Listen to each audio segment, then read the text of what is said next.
Alviton Thomas was born on March 27, 1990, and lived in St. Louis, Missouri. At just 31 years old, she was a devoted mother of 5, known for her hard-working spirit, nurturing nature, and fierce love for her children. She had a passion for cooking and worked tirelessly to create a stable home, even while quietly enduring an abusive relationship with the father of her youngest child, Carl Mayberry. On the night of December 27, 2021, police were dispatched to Alviton's home on Oregon Avenue in St. Louis for a welfare check. What they found was horrific. Alviton was discovered dead sitting in a chair. A plastic bag had been taped tightly around her head, and she had been shot in the back. Her ear was severed, her forehead was severely swollen, and her hands showed clear signs of a struggle. Bleach had been poured over her body, likely in an attempt to destroy forensic evidence. Interestingly, there were no signs of forced entry. The violence of the scene pointed to someone who knew her. Detectives quickly turned their focus to Carl Mayberry, Alviton's boyfriend and the father of her youngest child. Her family told police about the history of abuse in the relationship. When questioned, Mayberry claimed he had been at work during the time of the murder. But co-workers told a different story. They said he disappeared from his job for several hours and returned in different clothes, visibly shaken. Text messages from Alviton's phone revealed she had been messaging with Mayberry shortly before her death, telling him she was at home and about to go to sleep. Investigators then searched Mayberry's phone and social media accounts, and what they found was chilling. Shortly after Alviton's murder, Mayberry had messaged someone with details about the crime scene, writing that she was found dead in the kitchen with a plastic bag wrapped around her head. This specific detail had not yet been made public. Around the same time, he was also searching online for first-degree murder defenses, and can he say she say be used against a person for murder in Missouri? He even texted a criminal defense attorney to ask how much it would cost to defend a murder. Despite the overwhelming evidence, charges against him were delayed. In May 2022, St. Louis homicide detectives requested a meeting with then-Circuit Attorney Kim Gardner's office to present the case, but their request was ignored. With no action taken, Mayberry ended up in federal custody on unrelated charges. The case then stalled until Mayberry's release from federal prison in 2025. This time, under new Circuit Attorney Gabe Gore, investigators finally gained traction. They secured a search warrant, and on May 7, 2025, nearly 4 years after Alviton's death, Carl Mayberry was arrested and charged with first-degree murder and unlawful possession of a firearm. At the time of his arrest, Mayberry, a convicted felon on federal probation for prior assault and firearm charges, was found with a loaded gun hidden inside his lunchbox. Mayberry made his initial court appearance on May 9, 2025, and remains in custody at the St. Louis City Justice Center without bond. For Alviton's family, the long-overdue arrest was bittersweet. It brought a measure of peace, but also reopened old wounds. They remember Alviton as a vibrant, loving mother whose life was stolen in an act of cold, calculated brutality. Now they continue to fight for her memory and for justice that should have come far sooner. Chelsea Alexandra King was born on July 1, 1992, and by the time she was 17, she was thriving in Poway, California. Chelsea was described as bright, driven, kind, and full of promise, the kind of person who left a lasting impression. She was a straight-A student with plans for college, had a deep love for music, and played with the San Diego Youth Symphony. She had her whole future ahead of her until a horrible tragedy occurred in early 2010. On the afternoon of February 25, 2010, Chelsea headed out for a jog at Rancho Bernardo Community Park, something she often did, but this time she never came back. When she didn't return home, her father went to the park to look for her. Upon arrival, he found her car parked near the trail with some of her personal items still inside. But there was no sign of Chelsea. A search began immediately. Days later, one of her items of clothing was recovered and DNA testing linked it to a local sex offender by the name of John Albert Gardner III. On March 2nd, Chelsea's body was discovered buried in a shallow grave near Lake Hodges. She had been sexually assaulted and strangled to death. Gardner, who was 30 at the time, had attacked her within an hour of her run, dragged her to a secluded area and committed the horrific crime before burying her body in the woods. 3 days after the murder, Gardner was arrested outside a restaurant in Escondido. The DNA evidence from Chelsea's clothing was the key that connected him to her murder, but the nightmare didn't end there. During questioning, Gardner confessed to another crime that had haunted the community for over a year. 14-year-old Amber Leon Dubose had disappeared on February 13, 2009, while walking to Escondido High School. She had been excited that day, carrying a check in her pocket to put down a deposit on a lamb she was planning to raise for the fair. She had already picked out the name, Nanette, a nod to her French heritage on her father's side. Sadly, Amber never made it to school that day. For 13 long months, her family searched and hoped. Then Gardner led police to her remains, found in a remote area near the Pala Indian Reservation. His only condition was that the information couldn't be used to charge him with her murder. Prosecutors had no choice but to agree, since they didn't have the evidence to convict him without his confession. It was a gut-wrenching decision, but one that brought some long-awaited answers to Amber's grieving family. Gardner's background was deeply troubling. He had been in psychiatric treatment since childhood and was first hospitalized at the age of 10. He claimed his father was a violent alcoholic, and school records listed him as seriously emotionally disturbed. After graduating from Rim of the World High School in Lake Arrowhead in 1997, he drifted between jobs and cities, eventually settling in San Diego. In 2000, Gardner was convicted for being sexually inappropriate with a 13-year-old neighbor and sentenced to 5 years in prison. After his release, he was placed on parole but repeatedly violated its terms, including living too close to a school, using drugs, and spending time in remote areas. At one point, he was tracked via GPS but still managed to avoid real consequences despite logging over 160 parole violations. That same GPS data would later show him near the very locations where Chelsea and Amber's remains were found. Even before Chelsea's murder, Gardner had attacked another woman. On December 27, 2009, just 2 months before Chelsea vanished, he attempted to sexually assault 22-year-old jogger Candice Moncio near the same park.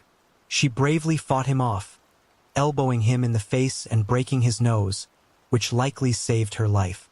Her reports helped authorities later link Gardner to Chelsea's case. On April 16, 2010, Gardner pleaded guilty to the sexual assault and murders of both Chelsea King and Amber Dubois, and to the attempted sexual assault of Candice Moncio. In exchange for his guilty plea, prosecutors agreed not to seek the death penalty. On May 14th, he was sentenced to 2 consecutive life terms without parole, plus 25 years to life for the attempted rape and 24 more years for prior convictions. He also waived his right to appeal. Though nothing could undo the pain he caused, Chelsea and Amber's families turned their grief into action. Chelsea's parents, Britt and Kelly, fought hard for legislative change, and their efforts eventually paid off. In September 2010, Chelsea's law was passed in California, and mandates tougher penalties for violent sex offenders, including lifetime sentences after a first conviction and stricter monitoring through GPS. It also restricts offenders from entering public parks. To carry on Chelsea's legacy, her family founded the Chelsea's Light Foundation. The nonprofit awards scholarships through the Sunflower Scholarship Fund and host an annual 5K run called Finish Chelsea's Run. In 2014, the event raised more than $85,000. Portions of local roadways were also renamed to honor both girls. State Road 78 now includes the Amber Dubois Memorial Highway, while the bridge over Lake Hodges on Interstate 15 bears the name Chelsea King Memorial Bridge. Thankfully, this monster will spend the rest of his life behind bars, or he could never hurt another innocent soul again. Christina Marie Williams was born on May 1, 1985, in Okinawa Prefecture, Japan. Christina came from a military family. Her mother was Filipina and her father served in the U.S. Navy. Before moving to California, the Williams family had been stationed at Yokosuka Naval Base in Japan. Christina was adjusting to life in Seaside, California, and attending Fitch Middle School. On the evening of June 12, 1998, Christina took her dog, Greg, out for a walk in the Fort Ord neighborhood, a military housing area on the Monterey Peninsula. About 45 minutes later, Greg returned home alone, still trailing his leash. Christina, however, was nowhere to be found. After being reported missing, an enormous search effort got underway. The FBI quickly took over the case, and national attention poured in. Witnesses reported seeing a scared-looking girl in a car with two unidentified men, but nothing concrete came of it. Her disappearance gained nationwide attention, and even celebrities like Mariah Carey and Reggie Jackson made public pleas for information. Despite all the efforts, Christina's trail went cold until exactly 7 months later. In January 1999, a UC Santa Cruz botanist conducting a survey on the old Fort Ord base stumbled upon Christina's skeletal remains hidden under branches in a remote area just 3 miles from her home. The spot had been searched before, but nothing was found at the time. Her body was so decomposed that the cause of death could not be determined, but investigators knew they were looking at a homicide. By the early 2000s, attention had quietly shifted to a convicted sex offender named Charles Holifield. He was already on law enforcement's radar and had no alibi the night Christina vanished. He was also known to frequent the area where her remains were found. Holifield had a disturbing record. He had served time for multiple sex assaults and was known for targeting teenage girls. At one point, his then-girlfriend provided him with an alibi, claiming he was home with her the night Christina went missing. But years later, she recanted, telling authorities she had lied because she was terrified of him. She admitted he had threatened her and was physically abusive during their relationship. Despite this chilling revelation and circumstantial evidence pointing to Holifield, there still wasn't enough forensic proof to file charges until forensic technology advanced. In 2017, the breakthrough in the case finally came. Christina's underwear was retested by the California DOJ crime lab and DNA was found. The DNA profile matched Holifield exactly. He was already in prison at the time, serving 2 life sentences for sexually assaulting teenage girls in the early 80s and attempting to abduct another young woman at gunpoint. Rather than face a jury trial and the possibility of a death sentence, Holifield waived his right to a jury and was tried in a court trial. After hearing 10 days of testimony, including from his past victims, Judge Pamela Butler found him guilty of kidnapping, sexually assaulting, and murdering Christina. She sentenced him to life in prison without the possibility of parole. This long-awaited conviction brought some measure of closure to Christina's grieving family. Her parents, Michael and Alice Williams, had held out hope for 7 agonizing months after her disappearance, and then spent nearly 20 more years praying for justice. Laura Arroyo was born on January 14, 1982 to parents Louis and Laura. At the age of 9, Laura was living in Otay Mesa, California with her parents and 2 older brothers when a horrible tragedy occurred. On the night of June 19, 1991, she was home in her pajamas, curled up watching TV with her mom in their upstairs apartment, when someone knocked on the front door. Around 9 to 10 p.m., Laura ran downstairs to answer it. Her dad, who had just finished bathing his 2 sons, remembered hearing her say, "Who is it?" But no response came. 10 minutes passed, and when she didn't come back, Louis went down to check and found the door wide open, but Laura was gone. At first, her family wasn't too alarmed. They thought maybe one of the kids she had been playing with earlier had come back for her.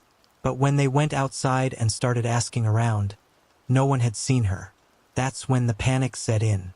Louis spent the night driving around the neighborhood, calling her name, while his wife and sons waited in agony at home. Family and friends also stepped up and helped them create 300 flyers to hand out that night. Law enforcement wasn't immediately helpful, most likely because when Louis called for help, right after discovering his daughter was missing, he was placed on hold for 20 minutes. Police later said he likely called a non-emergency number by mistake, which may have caused the delay. Around 6:30 the next morning, 2 women found Laura's body on the sidewalk in a Chula Vista industrial area about 3.5 miles from her home. She was still wearing her pink pajamas. She had been stabbed multiple times and bludgeoned to death, possibly with a pickaxe, and there were signs she'd been strangled. At the time, police had no leads, no motive, and no witnesses. What made it more frightening was that just 2 weeks earlier, another 9-year-old boy who lived in the same apartment complex had nearly been abducted by 2 women. He thankfully managed to escape, but it raised fears that a crazed individual was on the loose in the area. Still, police weren't sure if the 2 incidents were connected. One early theory was that Laura might have known her killer. There were no signs of a struggle and she didn't scream, which suggested she may have opened the door to someone she trusted. But police couldn't be sure. 12 years later, in 2003, Laura's case was re-examined thanks to a newly formed cold case unit at the San Diego County District Attorney's Office. Technological advances in DNA testing revealed biological evidence that hadn't been detected during the original investigation. Samples taken from Laura's pajamas, mouth, neck, and fingernails were retested, and the DNA profile matched a man named Manuel Bracamontes, who had lived in a nearby unit until about a week before Laura was killed. Bracamontes had been a neighbor at the time, living with his girlfriend and their children. Several witnesses came forward, saying they'd seen him around the complex the night Laura disappeared. One child even remembered him saying something that lured Laura toward the door. When police tracked him down in 2003, Bracamontes tried to flee and led them on a high-speed chase before crashing his car. At that point, he was arrested and charged with Laura's kidnapping, sexual assault, and murder. The evidence against him was overwhelming. DNA linked him to stains on Laura's clothing and to swabs collected during her autopsy. They found him guilty, and because of the brutality of the crime and the special circumstances, including kidnapping and sexual assault, they recommended the death penalty. In 2005, Bracamontes was formally sentenced to death. Years later, the California Supreme Court upheld both Bracamontes's conviction and his death sentence. And as of May 2025, Manuel Bracamontes remains on death row awaiting execution. Belle Burke was born on June 12, 1992 to parents Greg Burke and Deborah Drews. She was a kind, creative, and deeply intelligent 17-year-old who lived in Los Angeles. A student at Oakwood School in North Hollywood, Lily was passionate about writing, theater, and helping others. She was known for her warmth, sense of humor, and genuine compassion, someone who brought light to everyone around her. On the afternoon of July 24, 2009, Lily left her family's home in the Los Feliz neighborhood to run a quick errand for her mom, who worked as an attorney and adjunct professor at Southwestern Law School. Her task was simple: pick up some papers from the school's downtown campus. She arrived around 2:45 p.m., but at some point shortly after leaving the building, Lily crossed paths with a man named Charlie Samuel. Samuel, 50 years old at the time, was a parolee with a long and violent criminal record. That same day, he had been temporarily released from a residential drug treatment center under the pretense of going to the DMV, which was closed. Instead, he ended up in downtown Los Angeles, where he encountered Lily. The exact details of how he coerced or forced her into her own car are still unclear, but what followed was a terrifying ordeal. Over the next 2 hours, Samuel made Lily drive to several ATMs in an attempt to withdraw cash using her credit card. At some point, Lily called both her mother and father asking how to use the credit card to get cash. She didn't say anything to suggest she was in danger. She said she needed the money to buy shoes, and her father told her that the card couldn't be used at an ATM. He then suggested she come home, and Lily agreed. What her parents didn't know was that Lily was being held against her will, and that they would never see their daughter alive again. During that window of time, Lily did everything she could to survive. Police later said there were clear signs that she had fought back against her attacker. She suffered blunt force trauma and ultimately died from a slash wound to her neck. Samuel abandoned Lily's black Volvo around 5 p.m. in a downtown parking lot at 458 South Alameda Street, leaving her body in the passenger seat. He then walked just a few blocks away where he began drinking on Skid Row, a seedy part of downtown Los Angeles. LAPD-mounted officers detained him for public drinking and possession of a crack pipe, completely unaware of the crime he had just committed. Lily's parents reported her missing around 7 p.m. when she failed to return home. They tracked her phone and checked with their bank to confirm failed ATM transactions. Police treated the report seriously and began searching immediately. The next morning at 6:15 a.m., a downtown business employee noticed Lily's body inside her car and called 911. Detectives quickly began combing through the evidence. Fresh fingerprints were found on a soda can in her car, and they matched the man already in custody, Charlie Samuel. Surveillance footage showed him walking away from Lily's car and also appeared on ATM cameras with his arm tightly around her. Blood on the shirt Samuel was wearing during his arrest was confirmed to be Lily's. The following night, he was formally charged with her murder. Charlie Samuel's records stretched back decades. In 1986, he had kidnapped an elderly man, forced him to an ATM, and assaulted him when he couldn't withdraw money. That case and others should have added up to a third strike under California's three strikes law, which would have required a 25 years to life sentence. But a clerical error in his rap sheet misrepresented his prior convictions. As a result, when Samuel was convicted of burglary in 1997, prosecutors didn't realize it qualified as a third strike. He served his time and was eventually released.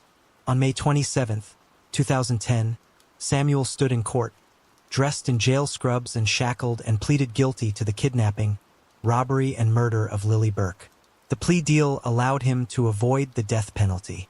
He addressed Lily's family in court saying, "I'd like to deeply, truly apologize to the family for the grief I've caused them for the loss of their child. I pray to God that you may forgive me one day."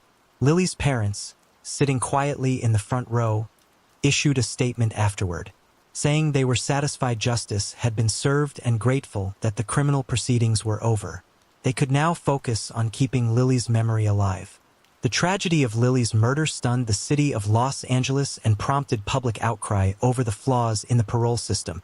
A simple bureaucratic mistake meant that a violent repeat offender was free to walk the streets. Thankfully, Samuel is behind bars for good and can never hurt another innocent person. Aaron Preston Rains was born on August 3, 1981 to Thomas and Barbara Rains. He was the youngest of 6 children, growing up in Cincinnati, Ohio, where he was a 4th grade student known for his sweet nature, helpful attitude, and love of playing outside. He had a trusting and kind spirit which made what happened to him all the more heartbreaking. On the afternoon of May 11, 1992, when 10-year-old Aaron failed to return home from school, his family quickly grew concerned. After being reported missing, his body was sadly discovered in the basement of an abandoned building on West 8th Street in Lower Price Hill. He had been tied up, brutally beaten, and left in a horrifying condition. Police quickly zeroed in on and arrested 2 men by the names of Michael Bias and Daryl Gom, who admitted to luring Aaron into the building, under the pretense of paying him to help collect scrap metal. Once inside, they led him into the dark basement where they attempted to sexually assault him. Aaron resisted and the men responded with unrelenting violence, beating him with boards, a metal pipe, and a large rock until he was dead. Wounds on his head matched the pipe found nearby. He was then left tied up on the basement floor. Both men were convicted of murder, kidnapping, and attempted sexual assault and sentenced to death. But in the years that followed, their convictions were overturned after federal courts ruled they had not received fair trials. The Sixth Circuit Court of Appeals determined that both men were intellectually disabled, making them ineligible for execution, and cited numerous issues with the original trials, including withheld evidence and hearsay testimony. The rulings devastated Aaron's family and outraged many in the community. For more than 2 decades, Barbara Rains and her children continued to attend hearings determined to see justice for Aaron's murder. In 2015, after serving 23 years behind bars, Michael Bias accepted a plea deal and pleaded guilty to voluntary manslaughter, kidnapping, attempted sexual assault, and aggravated burglary. He was then sentenced to 35 years in prison. With credit for time served, he will likely be released around 2035. He will then serve 5 years of probation and be registered as a sex offender for 10 years following his release. The Lower Price Hill Community Council at the time of Aaron's murder had spent years warning the city that the abandoned buildings in the area were dangerous. After Aaron's death, the building where he was killed was torn down and a nearby lot became a memorial garden. More than 30 years later, the pain of Aaron's loss hasn't faded. He was a bright, loving child, with his whole life ahead of him. For those who knew him and those who have come to know his story, the ache remains, along with the belief that the justice system still owes Aaron and his family the accountability they deserve. As for Daryl Gum, he remains in prison serving a life sentence without the possibility of parole. Christy Giles was a 24-year-old model from Alabama with a bold, adventurous spirit and a growing passion for interior design. Her friend, Hilda Marcela Cabrales Arzola, was a 26-year-old architect from Mexico, a cum laude graduate who had just moved to Los Angeles to begin her dream job in design. The two women were building exciting new lives for themselves in the city when a single night out changed everything. On November 12, 2021, Christy and Hilda began their evening at an art exhibit in Soho House in West Hollywood. They later made their way to a warehouse party in East LA to see one of their favorite DJs. Photos and social media clips from that night captured them dancing in the VIP section, laughing and enjoying themselves. They were later seen with 42-year-old David Pierce, a self-proclaimed Hollywood producer, his roommate, 45-year-old actor Brant Osborne, and another man named Michael Onsbach. Around 5:30 a.m., Christy texted Hilda, "Let's go." Hilda responded, "I'll call an Uber 10 minutes away." But when the Uber arrived, neither of the women came out. The driver left after waiting a few minutes. That was the last message Christy ever sent. Later that day, Christy's husband, Saliers, noticed her location was now at the Southern California Hospital in Culver City. Alarmed, he reached out to Christy's parents in Alabama and to the friends who had gone out with the women earlier that night. However, no one could reach Christy or Hilda. Young left San Francisco and rushed back to LA, determined to find out what had happened. When hospital staff contacted Christy's parents, they delivered devastating news. Christy had been dropped off at the hospital by two men in masks, hats, and hoodies, driving a black Prius with no license plates. She was already dead when she arrived. Felt like she had been discarded like garbage. Her mother later said through tears. But even worse, no one knew where Hilda was. Using phone location data shared with Hilda's friend, Yoon and the friend realized that Hilda was still at the same unknown address in West LA where Christy's phone had earlier pinged. That address belonged to David Pierce. Later that same day, Hilda was found outside Kaiser Permanente West Los Angeles Medical Center unconscious and in critical condition. She had been dropped off roughly 90 minutes after Christy was. Hilda's family quickly flew in from Mexico, hoping for a miracle. Her parents sat by her bedside, devastated but holding on to hope. Tragically, after 11 days in a coma, Hilda passed away on November 24, 2021, just one day before her 27th birthday. Toxicology reports revealed both women had been given a deadly combination of drugs. Christy's system contained fentanyl, cocaine, ketamine, and GHB, the so-called date rape drug. Hilda's toxicology report showed cocaine, ecstasy, and fentanyl. The Los Angeles County Medical Examiner ruled both deaths homicides caused by drug-facilitated overdoses. Jan Siliers refused to rest until he got answers. Using Christy's laptop, he accessed her text messages and pieced together the final hours of her life. He reached out to the event photographer from the warehouse party, who provided surveillance images showing Christy and Tilda leaving with Pierce and his friends. Other footage would later confirm that they were taken to Pierce's Beverly Hills apartment, an apartment that would become the site of a horrific betrayal. Investigators determined that within about 35 minutes of arriving at Pierce's apartment, Hilda tried to summon a rideshare to leave, but neither woman left. Nearly 11 hours later, Pierce was seen carrying Christy's lifeless body out of the apartment. An hour and a half later, he carried Hilda out as well. They were each dumped outside different hospitals. As police dug deeper, they uncovered an alarming history. Pierce had a long trail of sexual assault allegations going back to 2007. 7 women came forward with harrowing stories of drug-facilitated sexual and violent assaults and trauma at his hands. Their courage would help bring the case to court. On July 6, 2022, nearly 8 months after the deaths, Pierce was charged with 2 counts of murder and 7 counts of sexual assault involving 7 different victims. His roommate, Brent Osborne, was charged with 2 counts of accessory after the fact.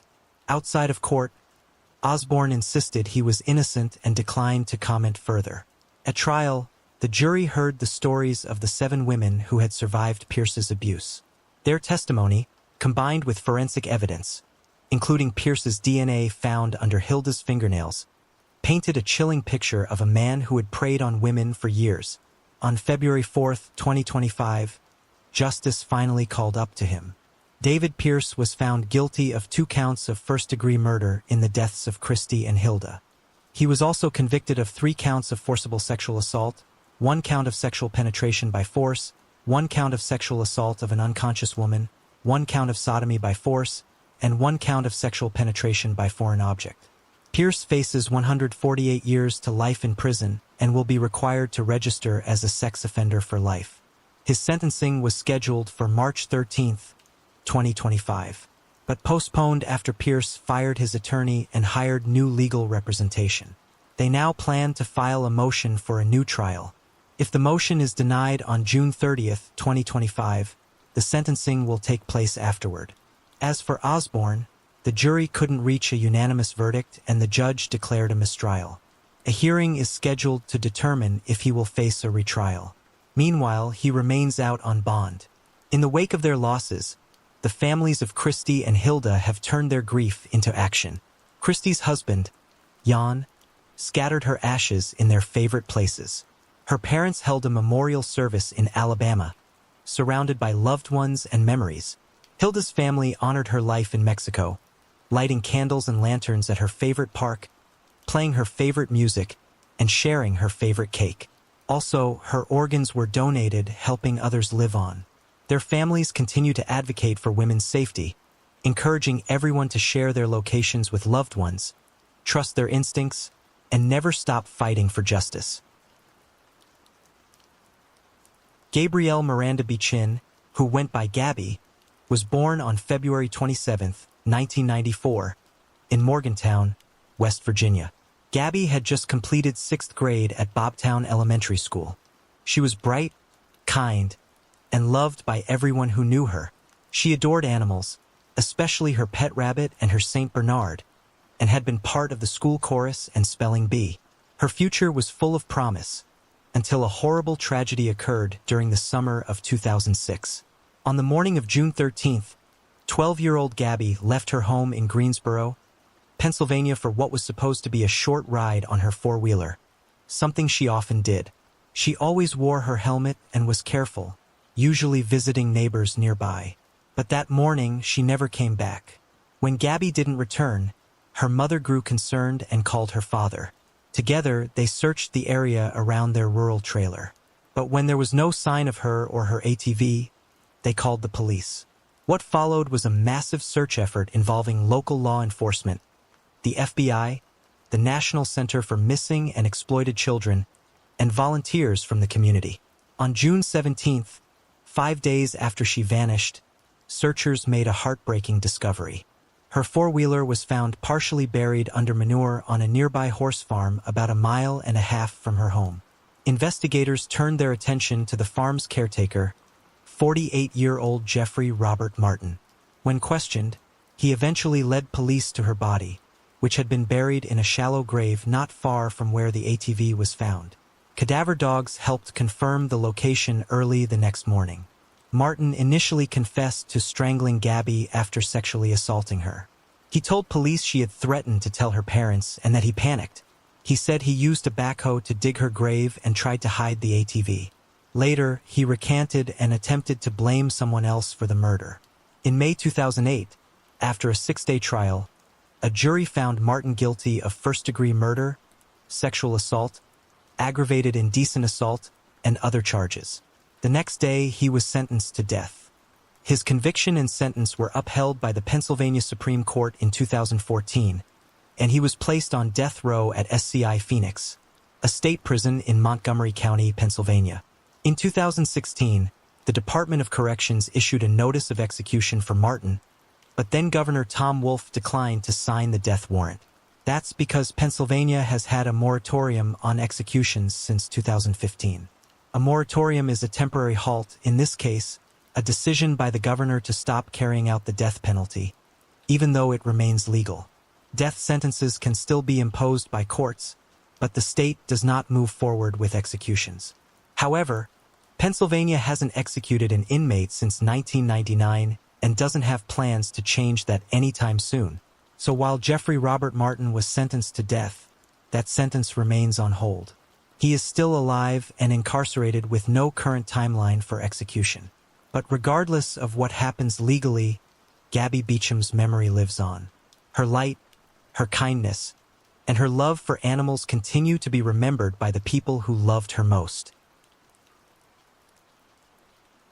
Camille Duntrees McKinney, who was known as Cupcake, was born on April 22, 2016 and lived in Birmingham, Alabama. At just 3 years old, she was full of life, bright, joyful, and loved by her family. But on the evening of October 12, 2019, that life was taken in an unthinkable act of cruelty. That night, Camille was attending an outdoor birthday party with her family in the Tom Brown Village public housing community off 41st Place North. Witnesses saw a man and woman in an SUV handing out candy to children. One child reported seeing Camille inside the SUV crying. She had sadly been lured away from the gathering and abducted. Surveillance footage later showed Patrick Devon Stallworth purchasing candy at a nearby store shortly before the abduction. His Toyota SUV seen in that footage was later impounded. The day after Camille vanished, investigators found disturbing images of inappropriate child material on Stallworth's phone, though none of the images were of Camille. He was initially released on a $500,000 bond, but taken back into custody shortly afterward. Derek Irisha Brown, Stallworth's girlfriend, was also arrested and held on a prior kidnapping charge involving her own children. A massive search effort unfolded over the following days, with the community and law enforcement working tirelessly. Tragically, 10 days after Camille disappeared, her remains were found in a Santec dumpster at a landfill near Warrior, Alabama, about 20 miles from Birmingham. The dumpster had been picked up from the Woodside condominiums near Stallworth's apartment. An autopsy revealed that Camille had methamphetamine and trazodone, a sedative, in her system. Prosecutors stated that the drugs were administered to make her sleepy and not merely present due to environmental exposure. Her cause of death was ultimately ruled as asphyxiation. According to investigators, Stallworth and Brown gave her the drugs, and Stallworth later accused Brown of placing her hand over Camille's nose and mouth, ultimately killing her. Evidence found in Stallworth's apartment included a plastic mattress cover with a blood stain containing DNA from Stallworth, Brown, and Camille. At a preliminary hearing, a judge ruled there was enough evidence to bind the case over to a grand jury. In December 2019, both Stallworth and Brown were indicted for capital murder of a child under 14 and capital murder during a kidnapping. Stallworth pleaded not guilty, while Brown entered a plea of not guilty by reason of mental disease or defect. In July 2020, the pair were also indicted on federal charges of kidnapping and conspiracy and were tried separately in federal court in late 2022. The juries in both cases found that the kidnapping directly led to Camille's death, which triggered a sentencing enhancement, mandating life in prison without the possibility of parole. In March 2023, both Stallworth and Brown were sentenced to life in prison. Stallworth showed no emotion and declined to speak at his sentencing. Brown, on the other hand, apologized to the court and Camille's family, stating that she would change the outcome if she could. However, April Thomas, Camille's mother, expressed her heartbreak through a statement read in court saying, "Life and death will never be enough for what you did." Although both Stallworth and Brown were already sentenced to life in prison without parole, the state of Alabama is still pursuing capital murder charges against them with the death penalty as a possible sentence. The delays are due to legal procedures and mental competency reviews, which must be resolved before the trials can move forward. In early 2024, Brown underwent several mental health evaluations, including an Atkins evaluation to determine if she's mentally fit to face the death penalty. She is currently committed to a mental health facility, and no new trial date has been set. We are now midway through 2025, and while their federal trial dates have not been set, at least they are in custody and can never hurt another innocent person again. Reynaldo Javier Rivera was born on September 13, 1963 in Madrid, Spain. He spent much of his early life in Europe before moving to the United States, eventually settling in the Augusta area, a region that stretches across Georgia and South Carolina. He served in the U.S. Navy, held steady jobs, and appeared to be a devoted husband and father. But behind that calm, respectable image was a violent predator. Between 1999 and 2000, Rivera terrorized the community. 5 young women were either killed or left forever changed by his actions. And as the investigation unfolded, it became clear this man had been hiding in plain sight. The nightmare began on June 29, 1999, when a 17-year-old girl in Augusta was abducted and sexually assaulted. Somehow she survived. Her courage in escaping and coming forward gave police the first thread that would later unravel Rivera's secret life. Then, on July 17, 1999, 17-year-old Melissa Faye Dingus disappeared in Graniteville, South Carolina, after an argument with her boyfriend. For more than a year, her family waited and hoped. That hope was destroyed in October 2000 when Rivera, already in custody, led investigators to her skeletal remains near I-20 in Georgia. A few months after Melissa vanished, another 17-year-old girl, Tiffany Sharice Wilson, went missing. She had left her North Augusta home to run errands with her infant daughter, Caitlin. Hours later, Caitlin was found abandoned in her car seat at a Georgia welcome center, her mother nowhere to be found. Weeks passed. Then, on December 30th, Tiffany's body was discovered in the woods. She had been sexually assaulted and stabbed to death. Rivera would later admit to attacking her with her baby still inside his van. On June 19, 2000, Tabitha Lee Bosdale, also just 17, left for summer school and never arrived. Born in Augusta and known for her bright spirit, Tabitha was working as a telemarketer and attending high school. Months later, her remains were found and identified. Then came 21-year-old Army Sergeant Marnie Marie Glista. She was a dedicated soldier who had lived all over the world and was currently a military intelligence analyst stationed at Fort Gordon. On September 5, 2000, Marnie was viciously attacked in her own home. Her husband found her barely clinging to life. Sadly, she died 5 days later, and her murder became the focal point of the death penalty case against Rivera. But Rivera wasn't finished. On October 10, 2000, he lured 18-year-old Crisley Barton with the promise of a modeling opportunity. He then sexually assaulted her and stabbed her multiple times in the neck, nearly decapitating her. But thankfully Crisley survived. She somehow found the strength to describe her attacker in detail, leading to a composite sketch that would finally bring Rivera down. Just days later, he was discovered in a South Carolina motel room, having attempted suicide by slashing his wrist and overdosing on Tylenol. He survived, and so did the evidence. In custody, Rivera confessed in chilling detail. He described the murders of Melissa Dingus, Tiffany Wilson, Tabitha Bosdale, and Sergeant Glista. He even took police to their burial sites, and DNA and forensic evidence backed up every word. In 2004, he was tried for Marnie Glista's murder. The jury heard from survivors, saw his confessions, and reviewed his disturbing handwritten fantasies. They found him guilty and sentenced him to death, along with multiple life sentences. Rivera, now 61, has not been executed and remains on death row at the Georgia Diagnostic and Classification State Prison.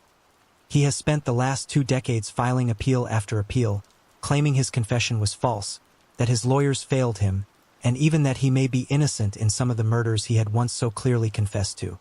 In March 2025, a federal judge finally shut down those arguments.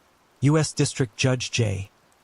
Randall Hall denied Rivera's request for an appeal, a writ of habeas corpus, and an evidentiary hearing.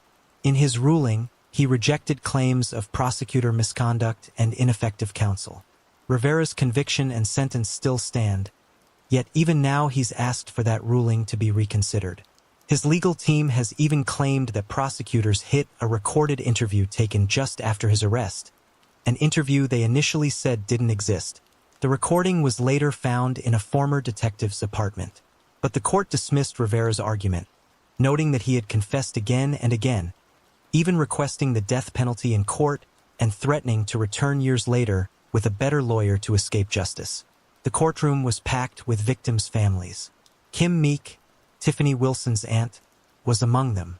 She remembers how excited Tiffany had been that day, taking Caitlin to get her picture with Santa. The pain of Rivera's continued appeals has only added to their grief. He doesn't have the right to say he didn't kill her, she said, when he clearly confessed that he did. And what about Chrysalie Barton? She was only 18 when she was attacked, the woman who helped stop a serial killer, but no one ever really helped her. After surviving Rivera's brutal assault, Chrysalie never received the long-term support she desperately needed. No therapy, no trauma counseling. She was left to fend for herself. In 2011, at age 28, she was arrested in a drug sting, and the downward spiral didn't end there. On March 28, 2025, she was arrested again in Augusta for disorderly conduct. She struggled with the law, with addiction, and with loss. She lost 2 family members to overdoses. One was her brother Andy, and the other was her daughter who died in 2022. She spent years battling trauma, grief, and isolation, and yet without her, Rivera may never have been called. Dorothy Jean Finecourt, born Dorothy Jean Williams on August 24, 1917, in Hobart, Tasmania, lived a life that stretched across multiple continents, wars, and eras, only to end in mystery on a remote hillside in Northern California. For nearly 60 years, she was known only as Marion County Jane Doe, buried in an unmarked grave, her identity lost to time. However, thanks to advancements in DNA technology, in the relentless hope of her daughter, Dorothy's story has finally resurfaced. During World War II, Dorothy served as a nurse in Sydney, Australia. It was there in 1943 that she met and married Francis Arthur Vaillancourt, a U.S. Marine on R&R after fighting in Guadalcanal. Smitten with him and his dress whites, Dorothy followed her heart and in 1944 boarded the SS Lurline to begin a new life in America. They briefly lived in Massachusetts before settling in San Francisco, where they raised their growing family. Dorothy gave birth to 7 children, including twins Penelope and Pamela, and the family eventually moved into a Victorian home at 712 Steiner Street, one of the famous painted ladies of Alamo Square. Dorothy worked as a nurse at St. Joseph's Hospital near Buena Vista Park, and her husband found work as a painter. Life in the Vaillancourt household was, for a time, filled with joy. As for Dorothy herself, she was highly intelligent, spoke fluent French, and was very knowledgeable about plants. But life took a dark turn. On December 18, 1959, a severely beaten and sexually assaulted young woman, Susan Corlew, escaped her attacker and pounded on the Vaillancourt's door. Dorothy brought her in, wrapped her in a blanket, and called the police, ultimately saving her life. The trauma of that night seemed to mark a turning point. In the years that followed, Dorothy's marriage to Francis dissolved. She fell into alcoholism and struggled with her mental health. With Dorothy being unable to care for her children and their father working full-time, they were placed in Catholic-run orphanages. Penelope described their time in the Albertinum Orphan Asylum in Ukiah as abusive and traumatic.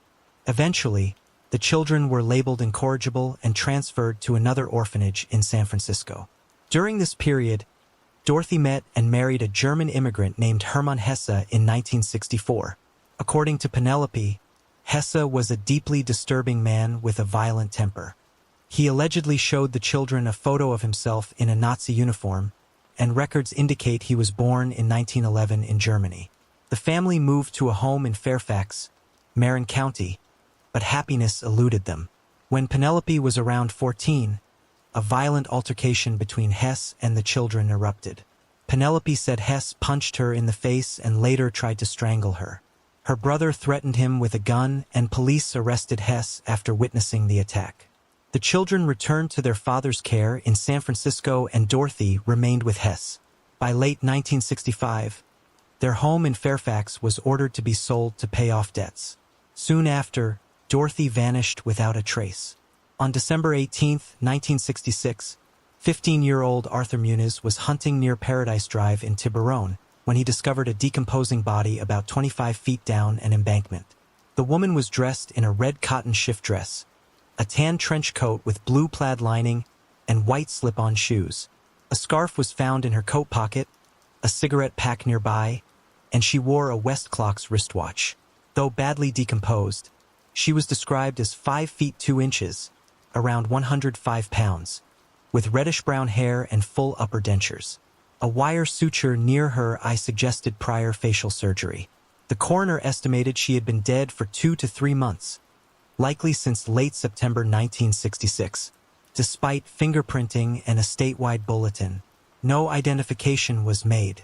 Some suspected she had been a psychiatric patient. Others thought she might have stayed in a local motel.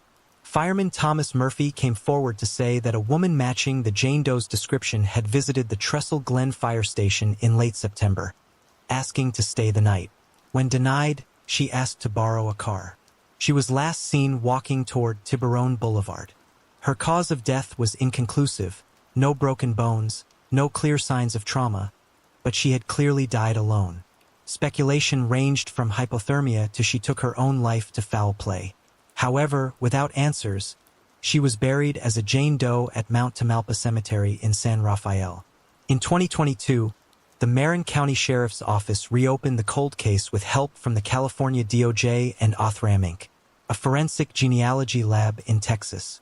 Using ultrasensitive DNA testing and crowdfunding via Project Justice, author and scientists developed a comprehensive DNA profile of the unidentified woman and began tracing relatives. On December 18, 2024, exactly 58 years after the body was found, Penelope received the call. The Jane Doe from Tiburon was her mother. The discovery brought long-awaited closure but little comfort. She visited the site where her mother was found, now a serene spot in Paradise Beach Park. However, this left her with many questions. Was her mother killed? Did someone hit her with a car? Did she slip and fall? With no broken bones, some theorized Dorothy may have succumbed to hypothermia while sleeping outdoors. The presence of a scarf, despite it being early fall, suggests she may have been preparing for the cold. Temperatures at night in Tiburon during September could drop into the low 50s, and the area is known for its coastal winds. Others, including family, have questioned whether Herman Hesse played a role, though no evidence has confirmed this theory. Dorothy Valancourt was found dead on December 18, 1966, and as of April 2025, this case remains unsolved. Steve Bunch III was born in September 1968 to Alice Rawlinson Idlight and Earl Bunch Jr. Unfortunately, Earl Jr. was deployed to Thailand during the Vietnam War, leaving Alice alone in Sulphur, Louisiana with the baby. As time went on, her emotional distress worsened and she began writing disturbing letters to her husband overseas. These letters, which remained hidden for years until a custody dispute, revealed a harrowing account of a young mother struggling with motherhood, loneliness, and untreated mental illness. One of these letters, dated November 4, 1969, expressed Alice's intense hatred for her son, stating, quote, "I just got through whipping that little bastard. I hate him. That's the honest truth. I can't stand this life.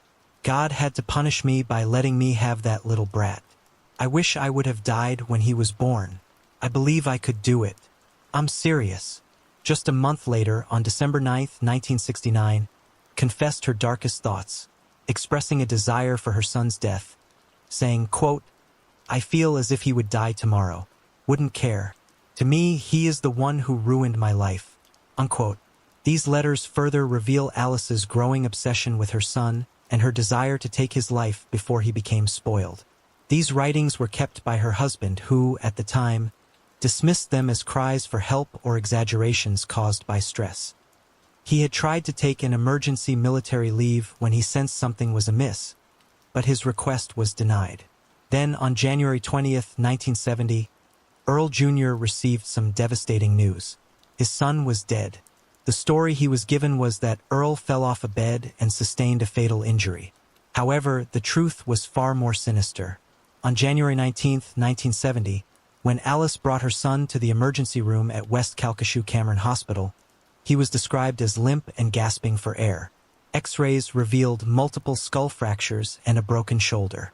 Moreover, there were visible bite marks, bruises, and a burn on his buttocks. A physician informed investigators that the injuries were inconsistent with a fall and suggested that they were the result of severe physical abuse, possibly involving being swung by the feet and slammed against a hard object. Tragically, the baby succumbed to his injuries the following morning during emergency surgery. Despite the compelling evidence, no charges were filed at the time. Alice's denial and the lack of pressure from anyone to pursue a deeper investigation led to the case being closed due to insufficient evidence. It wasn't until 1983, during a custody battle following Alice and Earl's separation, that the chilling letters resurfaced. Earl had been granted temporary custody of their surviving child, an 8-year-old daughter named Angela Michelle Bunch, when he decided to revisit the past. Rereading the long-forgotten letters from Alice, he realized their profound implications.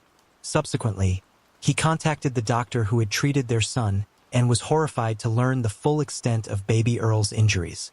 Earl attempted to gain full custody of his daughter, arguing that Alice was an unfit mother. However, at the time, psychologists and child protection standards were vastly different. Despite concerns raised during an interview with a daughter who now is believed to exhibited early signs of complex PTSD, the court ruled that both mother and child were mentally and physically healthy. Joint custody was awarded in 1985. Remarkably, Alice went on to lead a seemingly normal life. She became a nurse, reportedly working as a travel nurse, and in her later years, she traveled extensively to various places like Switzerland, Alaska, La Rotan, and Germany. Throughout her life, she evaded justice for the death of her firstborn son. In 2022, more than 50 years after the child's death, detectives with the Sulphur Police Department reopened the case at the urging of Earl's surviving family. Advancements in forensic science and child abuse investigations led authorities to exhume the body of Earl D. Bunch III. His remains were sent to the FBI for a forensic autopsy, which concluded that the toddler had indeed been murdered. The autopsy officially classified the manner of death as homicide. On March 27, 2025, Alice was arrested and charged with her son's murder. She is currently being held on a $950,000 bond. Edwin Lee Sinclair Daniels was born in Brooklyn, New York in 1982. In 1994, 12-year-old Edwin and his family moved to Florida. Growing up, Edwin found an outlet in technology and eventually turned his interest into a career, working for Verizon to support his family. At age 35, he was a devoted father, always there for his children. In 2002, he had a son with a woman he had dated, though their relationship ended after some time. Despite the split, Edwin maintained a strong relationship with his son, prioritizing his children above all else. In 2007, Edwin began a relationship with Latoya Woodard, a Florida native with a complicated past. Woodard had 3 sons from a previous marriage and had served in the U.S. Navy. However, she was accused of desertion and was discharged after she claimed she could not arrange childcare while serving. Their relationship seemed to progress quickly, and they eventually moved in together and had 2 daughters. After nearly a decade together, they married in 2016 and settled into a new home in Deltona, Florida, north of Orlando, with Woodard's friend, Crystal Leedy. Sadly, within 2 years, Edwin would be dead. On the night of April 13, 2018, Crystal called 911, reporting that Edwin had been stabbed. She said, "My roommate was stabbed. Think somebody might have broken in or something." Leedy said, clearly frantic, "He's not moving at all. I'm sorry, his wife's just flipping out right now." When officers arrived, they found that Edwin had been brutally stabbed multiple times and was pronounced dead at the scene. Woodard, in a state of distress, told detectives that she had been sleeping in the master bedroom when the attack occurred. She claimed that an intruder must have entered the home and killed Edwin. However, there were no signs of forced entry and the bed in the master bedroom appeared to be made, which did not support her story. Detectives also found no evidence of a robbery since nothing was missing from the house. As investigators began collecting evidence, they found several knives in the house, one of which was a cheese knife discovered in the kitchen sink. Woodard, still visibly upset, was taken to the hospital and later interviewed by detectives. She described her relationship with Edwin as normal, but admitted they fought at times, though they always reconciled afterward. On the day of the murder, Woodard claimed she had come home from work, asked Leedy to pick up the kids from school, and then went to bed only to be awoken by a loud noise later. She went downstairs and discovered Edwin injured. However, when Leedy was interviewed, her account did not match Woodard's. Leedy said Woodard didn't return home until approximately 7 p.m., and after that, Leedy went to Walmart. When she returned, she saw Woodard, who instructed her to call 911. Leedy claimed Woodard was too hysterical to provide any explanation. There was further confusion when detectives compared Leedy's statement to the 911 call, where she claimed to have heard a commotion before leaving for Walmart. Leedy admitted to investigators that when she left for Walmart, Edwin was at home and the couple was fighting. When she returned, she found Woodard crying over Edwin's body. Despite these inconsistencies, both Woodard and Leedy were released while detectives continued to investigate. Edwin's autopsy revealed the full extent of his injuries: 34 stab wounds, including wounds to his head, face, tongue, esophagus, and abdomen. He had suffered a depressed skull fracture, indicating the attack was both brutal and personal. The severity of the assault suggested that the killer was someone who knew Edwin well, and the weapon found at the scene, a cheese knife, was consistent with the wounds. Detectives learned that Woodard had been in a relationship with a man named Alan Roberson, a 26-year-old who worked with her at a fast food restaurant. Authorities found that Woodard had been texting Alan about a miscarriage, something she had not mentioned to Edwin. These messages revealed the depth of the relationship between Woodard and Alan, leading investigators to believe that it played a significant role in Edwin's death.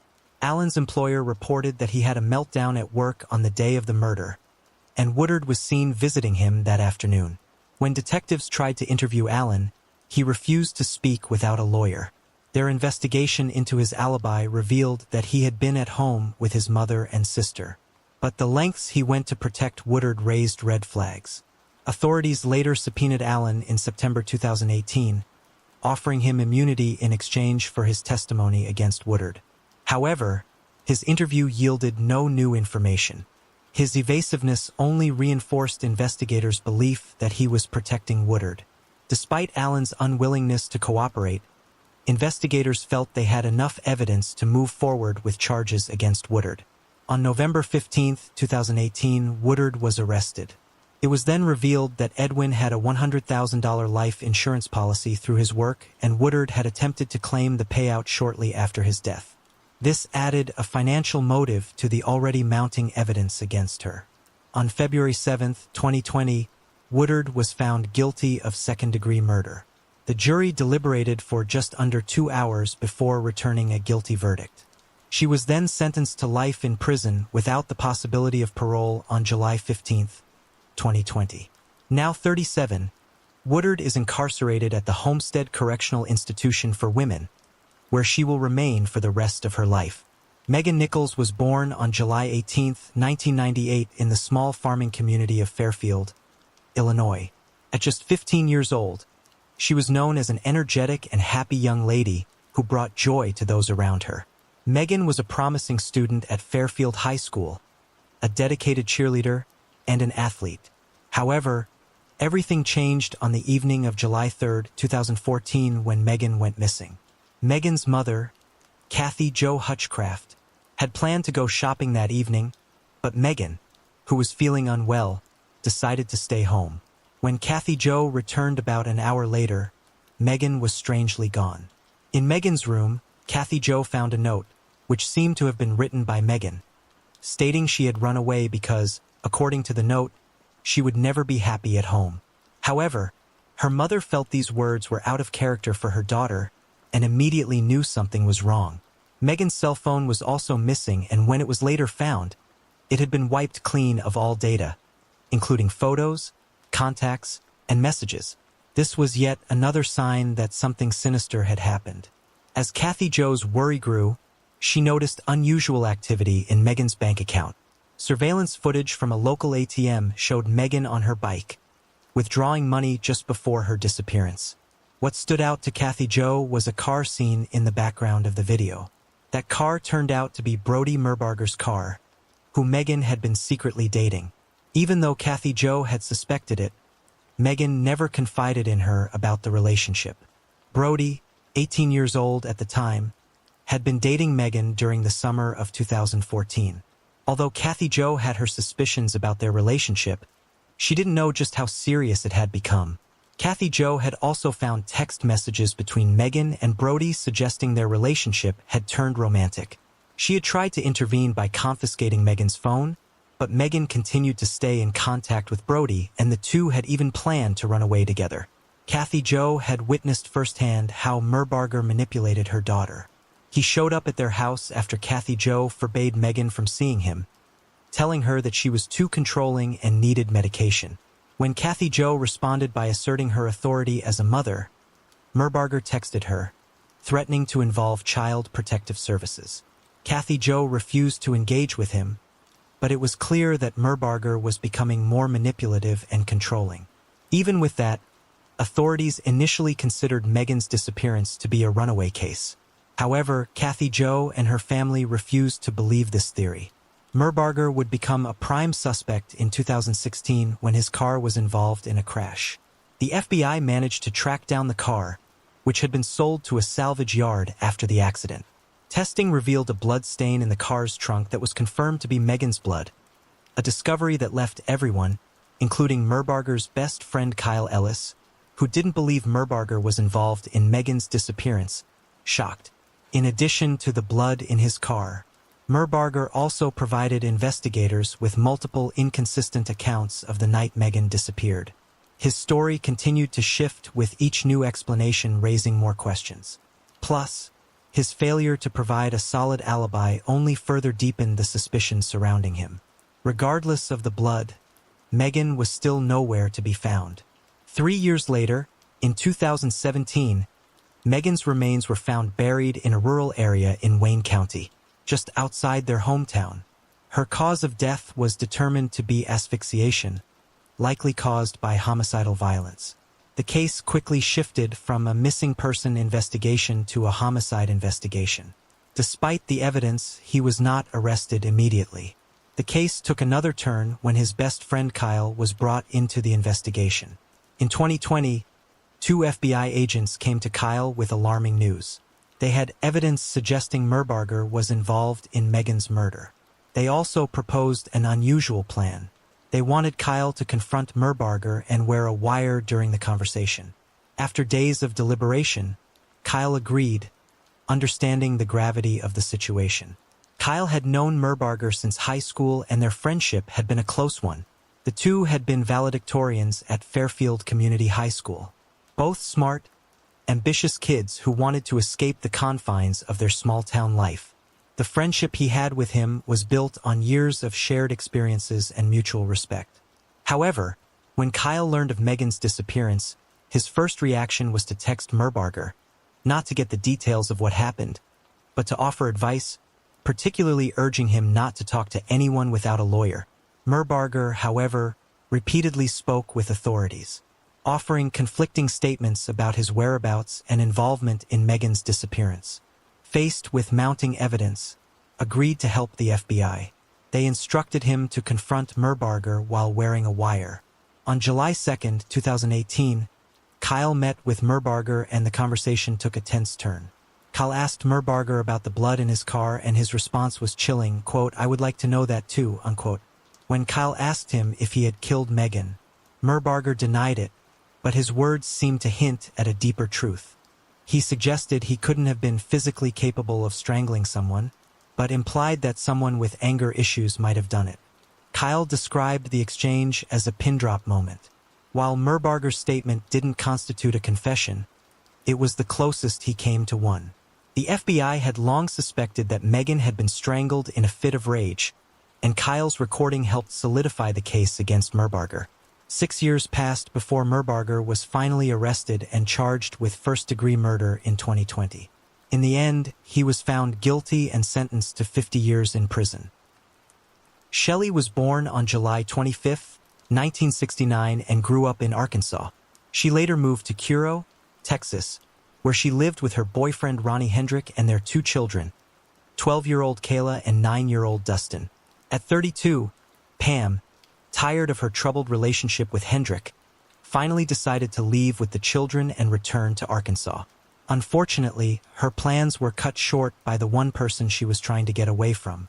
On January 6, 2001, at 5:15 p.m., about 20 minutes before she was set to leave, a call came in to 911 reporting that Pam had shot herself in the bathroom of the home she shared with Hendrick.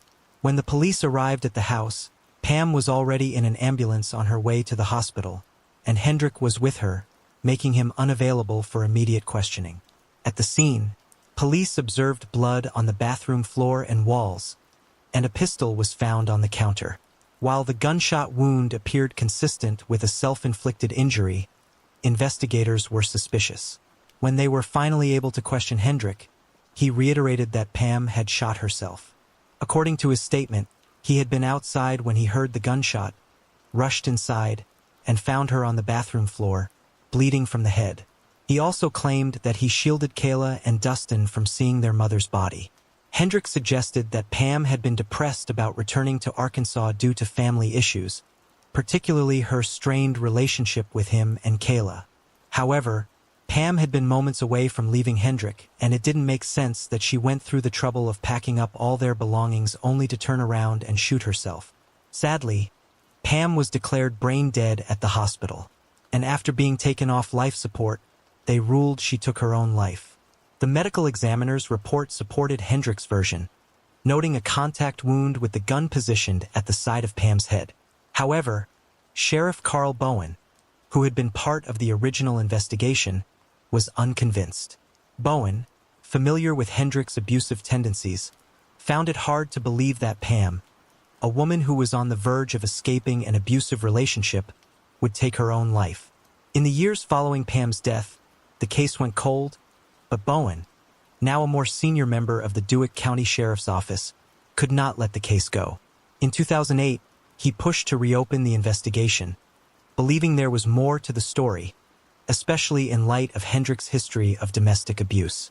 Hendrick had agreed to take a polygraph test during the original investigation, but had missed several appointments, and eventually he went missing, further complicating the case. The breakthrough came in 2012 when Hendrick was incarcerated on charges of domestic abuse. Bowen seized the opportunity to re-interview Hendrick, but his story continued to change. On the day of the murder, Hendrick claimed he was outside when the shooting occurred, but during his re-interview, he admitted that he had been inside the house when Pam was shot. These inconsistencies only raised more questions. Bowen also learned that Hendrick had a history of abusive behavior with other women, and a particularly troubling detail emerged. Just days before Pam's death, Hendrick had severely beaten her, leaving her with visible bruises that required emergency room treatment. Further forensic analysis of the gun used in the shooting provided more unsettling findings. No DNA was found on the weapon. This suggested that the gun had been wiped clean, indicating a deliberate attempt to conceal evidence. This discovery prompted the medical examiner to change Pam's cause of death to undetermined, providing more ammunition for Bowen's theory that Pam's death was not self-inflicted. Bowen's investigation gained momentum when he spoke with Pam's former mother-in-law. She revealed that Pam had been in secret contact with her ex-husband Jesse Suggs using a burner phone. Pam had secretly planned to return to him, and during a phone conversation, Hendrick had threatened Jesse, saying the only way Pam was coming back to Arkansas was in a pine box. This statement provided investigators with a clear motive for murder: Hendrick's desire to prevent Pam from leaving him. With this new evidence, authorities took the case to a grand jury. In the fall of 2012, Hendrick was indicted for the murder of Pamela Shelley. After more than a decade, the case that had once seemed closed was now moving toward justice. In September 2013, Hendrick's trial was delayed due to a small jury pool, but just weeks before the trial, he pled guilty to the murder of Pamela Shelley and was sentenced to 22 years in prison. For Pamela's family, this was a long-awaited moment of justice. Thanks to the persistence of her daughter Kayla, Sheriff Bowen's unwavering commitment, and the support of the Cold Justice team, Pam's death was finally recognized for what it truly was: a tragic murder. 68-year-old Chung Mo-young was an avid hunter from Lansing, Michigan. Unfortunately, a hunting trip to Rose Lake State Park in Bath Township, Michigan would end in a horrible tragedy. On November 16, 2018, Chung set out for his usual hunting session between 3 and 4 p.m. that afternoon. However, when he failed to return home later that evening, his wife grew concerned. His family began searching, and it wasn't long before they found his vehicle. In the park's parking lot, following footprints in the snow, they made a heartbreaking discovery: Chung's lifeless body lying face down with a gunshot wound to his head. The shocking death stunned the Bath Township community, especially within Michigan's hunting circles. Investigators worked tirelessly to unravel the mystery surrounding Chung's killing, but the case went cold for several years.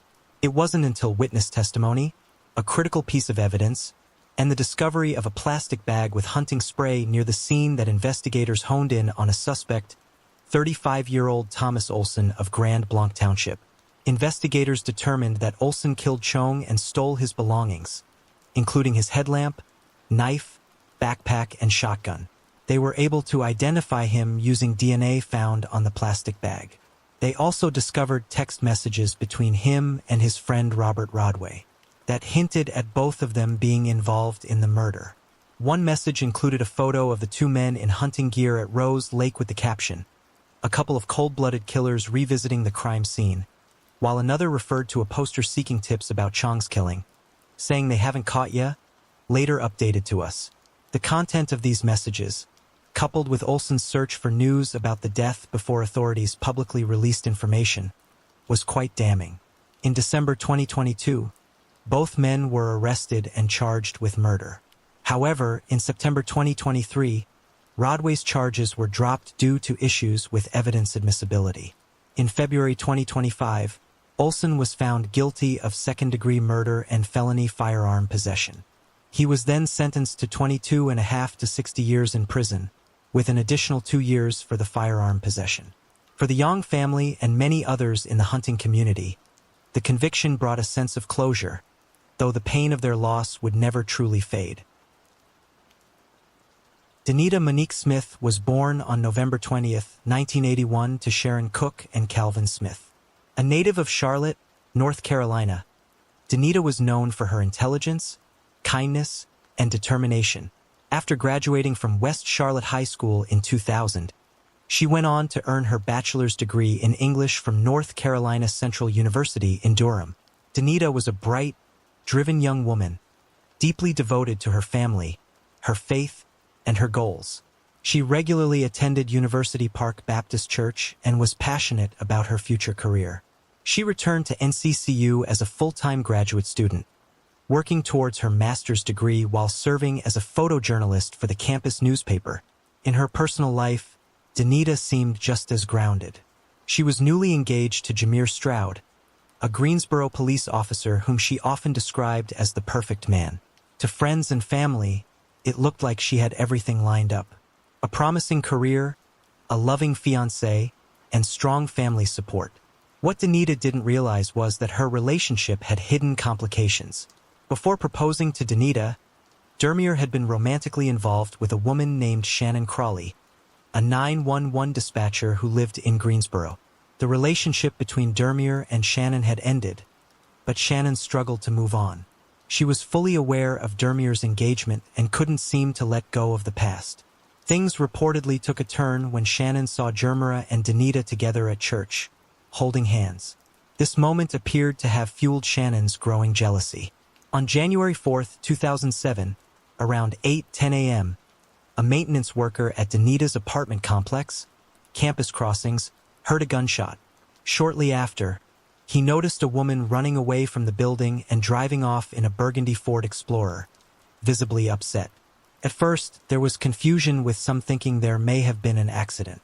It wasn't until later that morning, around 10 a.m., that another resident discovered Danita at the bottom of the apartment stairwell, her belongings scattered around her. What initially looked like a possible fall was soon revealed to be something far more sinister.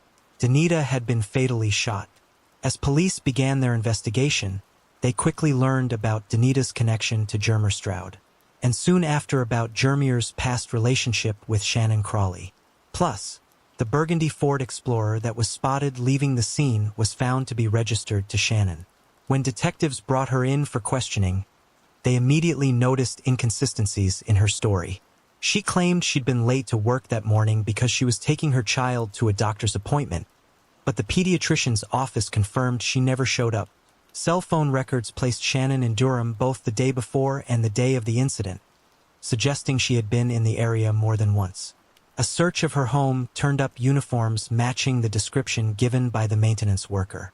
And investigators also found out she'd purchased a .38 revolver just a few months earlier, the same caliber as the weapon used. 5 days after Danita's death, Shannon was arrested and charged with first-degree murder. She pleaded not guilty, insisting that Jermier was the real culprit. She claimed he forced her to drive him to Durham and threatened her and her children. She even accused him of later attacking her.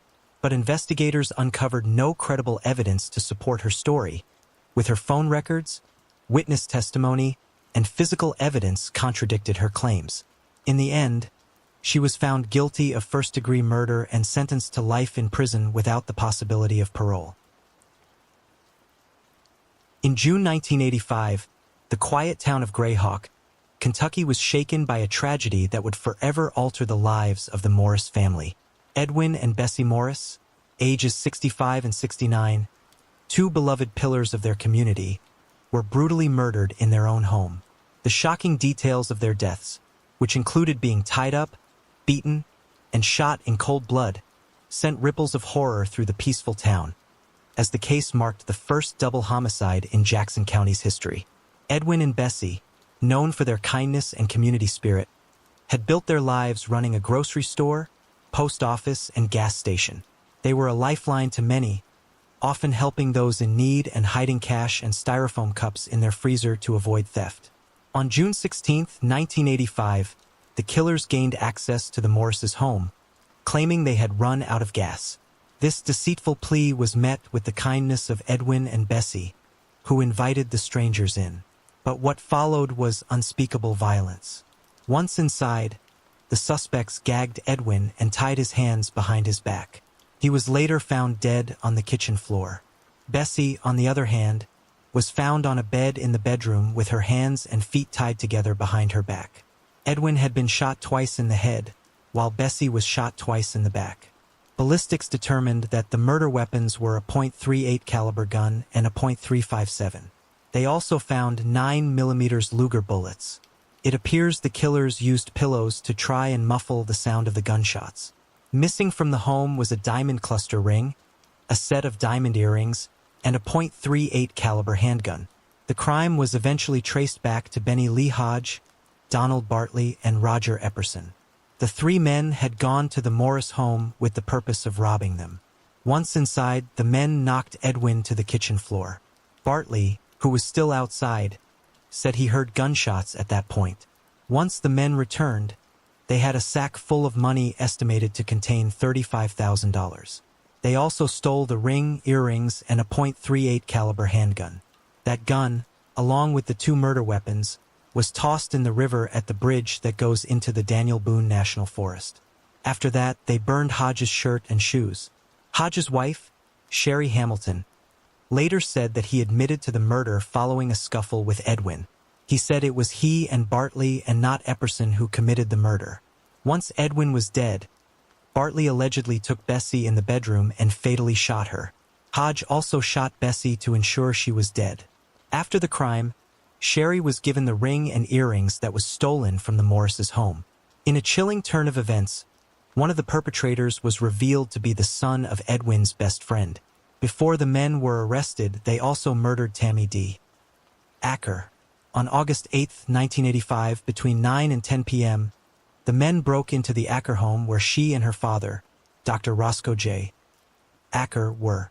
Once inside, they forced Dr. Acker to open his safe, allowing the men to steal several $1,000s. Tammy was then fatally stabbed, while Dr. Acker was choked until he passed out. He woke up 40 minutes later, escaped from his bonds, and sadly found Tammy dead with a knife in her back. Thankfully, Dr. Acker survived the attack. After murdering Tammy, the men were quickly located, arrested, and charged with the murders.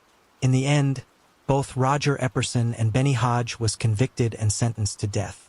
Donald Bartley was also convicted and sentenced to life in prison. Epperson and Hodge were tried 3 times and were sentenced to death each time. Harold Allen, who went by Herb, was born on September 29, 1970 in Scottsburg, Indiana. He grew up in a close-knit family and had a strong work ethic and a love for his career at Ishin, USA. He was married to Marcia Allen, who, on the surface, seemed to share a normal, happy life with him. However, the tragic events that unfolded later revealed a different story. On December 20, 2022, 52-year-old Harold was found unconscious in the home he shared with Marcia in Freetown, Indiana. Initial reports indicated that he had passed away from natural causes. However, the circumstances surrounding his death soon sparked suspicion, prompting a deeper investigation that would uncover a chilling plot. It wasn't until the following year, 2023, that the truth began to emerge. On September 19, 2023, Marcia reported a burglary at their home. 2 men, Stephen White and Nathaniel Napier, had stolen firearms and jewelry. During questioning, one of the burglars revealed a startling piece of information.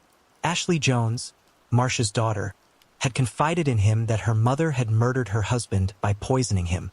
This confession triggered an investigation into Harold's death. As police dug deeper, they uncovered a string of incriminating text messages between Marcia and Ashley that painted a sinister picture. The two had been plotting Harold's murder for months, and the details were shockingly elaborate. In late November 2022, Marcia texted Ashley asking her to procure foxglove seeds, a toxic plant. However, Ashley warned her that the seeds were traceable. In the same text thread, they discussed using ethylene glycol, a deadly substance commonly found in antifreeze, as a means to poison Harold. On December 13, 2022, Marcia ordered a gallon of ethylene glycol for $31.99, and the 2 women planned to use it in a root beer float, a drink Harold loved.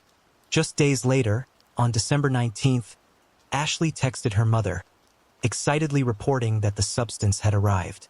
Marcia responded with enthusiasm, sending a heart emoji, indicating how eager they were to proceed with the plan. The following day, Marcia prepared the root beer float, spiking it with the ethylene glycol. According to the affidavit, Harold began acting drunk and loopy shortly after consuming the drink. Marcia then waited 5 hours before calling 911. Ashley had even bragged about how she would be able to access his hidden accounts after his death.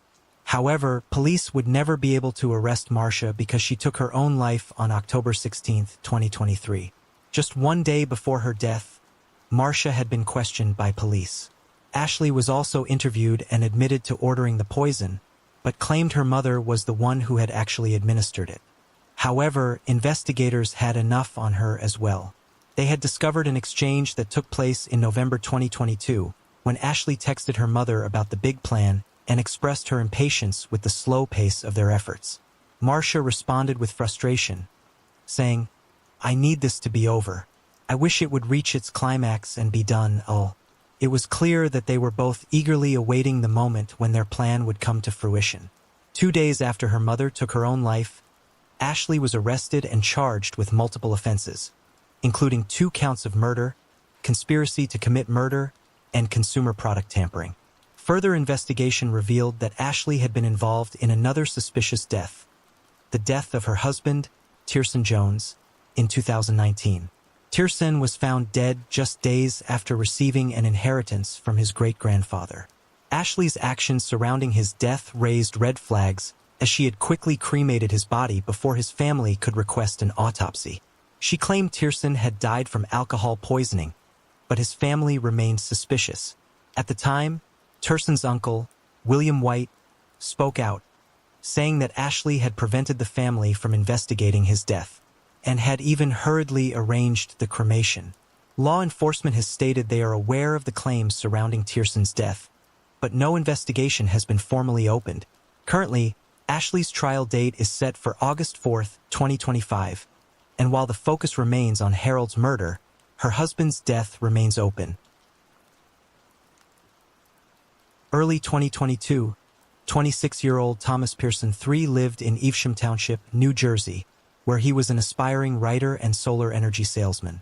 Thomas was originally from Medford Lakes, New Jersey, and was known for his kindness. He was a self-published author on the topic of New Jersey's solar industry and was an active social media figure who shared his thoughts and perspectives on a range of topics. In 2020, he adopted a dog he named Django and proudly introduced him as his guard dog. The two had an unbreakable bond until a horrible tragedy occurred. On the morning of February 5, 2022, police responded to a call shortly after 9 a.m. regarding a possible dog bite. However, what they discovered was far more sinister. On the stairwell landing of the apartment complex lay Thomas in a pool of blood near his dog, who was also dead. Investigators quickly pieced together the horrifying details, including a 911 call from an upstairs neighbor who had heard commotion just before the attack. That's also how they identified the suspect as 27-year-old Donovan G. Hollingsworth, who was friends with Thomas. Apparently, Hollingsworth had been struggling financially when he went to Thomas's apartment to rob him. At that point, Hollingsworth began viciously attacking Pearson, stabbing him repeatedly. Django, Pearson's loyal guard dog, rushed to defend his owner but was fatally stabbed in the process. Authorities eventually located Hollingsworth at a nearby hospital after he sought medical help for minor injuries. Investigators also discovered a phone call he had made with his father where he confessed to the murder. However, he claimed that a confrontation over marijuana escalated into a violent struggle with Pearson allegedly attacking him. He also told his father that the dog bit him in the process.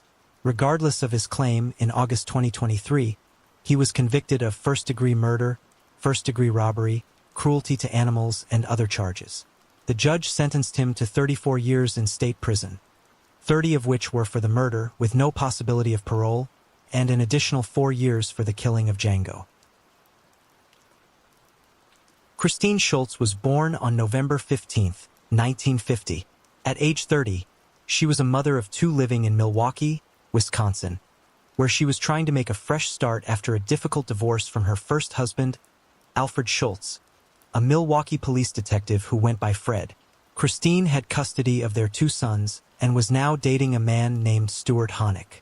Unfortunately, she would never get to enjoy her new life, because in the spring of 1981, a horrible tragedy occurred. On May 27, 1981, Christine had spent the evening with Stuart before returning home to her sons. Around 2 a.m., an intruder entered her home, bound her hands, gagged her with a bandana, and shot her in the back with a .38 caliber revolver. Her 2 sons, Sean and Shannon, sadly witnessed the aftermath. Sean later recalled hearing a loud noise like a firecracker and saw a masked man fleeing the house. At first glance, there appeared to be no obvious motive. No valuables were stolen, and there was no sign of forced entry, suggesting a crime of passion or something intended to silence Christine. However, the details of her murder would set off a series of events that would lead to accusations, trials, and a media sensation. Sean's description of the intruder as a tall man with reddish-brown hair tied in a ponytail did not immediately provide any clear leads. But the investigation took a dramatic turn when the focus shifted to her ex-husband's second wife, Lori Benbenick, who went by Bambi. Bambi was a former police officer and ex-Playboy bunny, whose name would become synonymous with the case. Bambi had this to say: "I worked as a waitress at the Playboy Club for just 3 weeks, but it seemed like I'd always be remembered as the Playboy bunny." This brief stint would become a defining part of her public narrative, one the media eagerly clung to. In March 1980, she joined the Milwaukee police force, eager to prove herself in a male-dominated field. However, after only a few months, Bambi was dismissed during her probationary period and filed a sex discrimination complaint with the Equal Employment Opportunity Commission, alleging her dismissal was rooted in gender bias rather than performance issues. After leaving the police department, Bambi's life took another dramatic turn when she became involved with Fred. Their relationship escalated quickly, and within 3 months of Fred's divorce from Christine, he married Bambi on January 29, 1981. Their whirlwind relationship would soon lead to a scandal and tragedy. As the investigation into Christine's murder progressed, Bambi's connection to the crime became more apparent. She had reportedly expressed jealousy over the financial support Fred was still providing Christine, including alimony payments. They also located witnesses who said Bambi had talked about blowing Christine's head off and had even approached people about hiring someone to kill her. The breakthrough in the investigation came when a reddish-brown wig was found clogging the plumbing of the apartment building where Bambi lived. Fibers from the wig were found to match those discovered at the crime scene. Further forensic analysis linked Bambi's hair to that found on Christine's gag. The final piece of evidence came when Fred's off-duty revolver was found to be the murder weapon. Bambi had access to the gun and the ballistics matched the fatal shot. In late June 1981, Bambi was arrested. The investigation also revealed troubling details about Fred's alibi. While he had claimed to be on duty the night of the murder, he later admitted to lying about his whereabouts, revealing he had been drinking at a bar with a fellow officer. Despite Fred's lies, he was cleared of direct involvement, and all evidence pointed toward Bambi as the killer. On March 9, 1982, after a 3-week trial, Bambi was convicted of first-degree murder and sentenced to life in prison. Her case became a media sensation, with Bambi becoming a controversial figure. Many believed she was wrongfully convicted and rallied behind her. T-shirts emblazoned with "Run Bambi Run" were sold, and a Bambi look-alike contest was held in her honor. In 1990, Bambi escaped from Tachita Correctional Institution with the help of her fiancé, Dominique Gugliotto. The two fled to Canada where they spent 3 months on the run before being captured in Thunder Bay, Ontario. Supporters continued to rally for her, convinced she had been the victim of a miscarriage of justice. After her capture and extradition, Bambi was granted a judicial review, which revealed significant mistakes in the original investigation. While no conspiracy was proven, the errors in handling evidence were enough to warrant a new trial. Rather than face the possibility of a second conviction, Bambi pled no contest to second-degree murder in 1992. She was released after serving just over 10 years in prison. Despite her release, Bambi continued to maintain her innocence. In 2002, after completing her parole, she filed a motion seeking DNA testing to clear her name. In the midst of this legal battle, she was severely injured while attempting to escape during a Dr. Phil show appearance. The fall resulted in the amputation of her right foot. Bambi's case continued to make headlines with her attorney pushing for a pardon. Despite her efforts, Bambi's request for posthumous pardons remained unanswered. Her legal fight to clear her name was fueled by new DNA evidence, but no conclusive match has yet been made. Bambi died on November 20, 2010 in hospice care after battling liver and kidney failure, a complication of hepatitis C. Her death did little to quiet the controversy surrounding her case, with many still believing she was wrongfully convicted.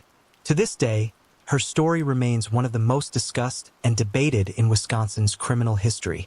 Christine Schultz's murder was ultimately solved with the conviction of Bambi, but questions about the investigation, Bambi's role, and the involvement of others still linger.